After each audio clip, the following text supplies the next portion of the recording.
Алијансата нема потврда за информациите на украинскиот претседател Зеленски дека Западен Балкан може да биде цел на директна руска воена закана.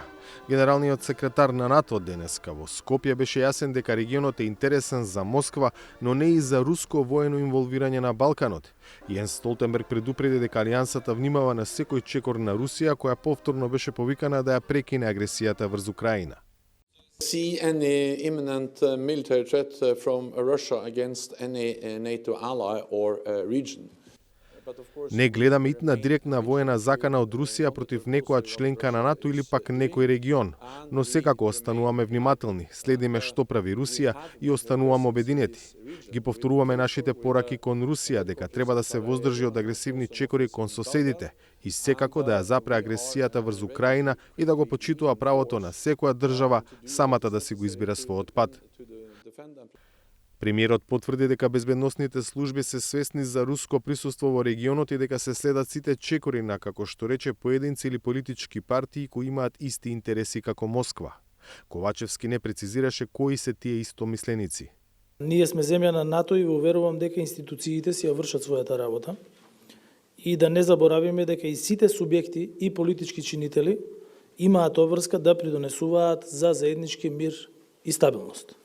Секако дека влијание на трети земји, вклучително и руско влијание, постои во регионот и тие секогаш се во можност да пронедат своји истомисленици во поединци, во одредени политички партии и во одредени организации, меѓутоа сепак тие не се ниту на приближно ниво на она што го поседуваат нашите институции, што го поседуваат земјите членки на НАТО и што го поседуваат нашите безбедносни служби, за да бидат во можност да направат било какво дестабилизирање на нашата држава.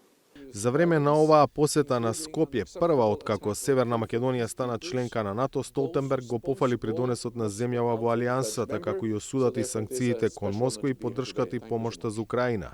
Не ја пропушти можноста да прати порака до сите лидери од регионот.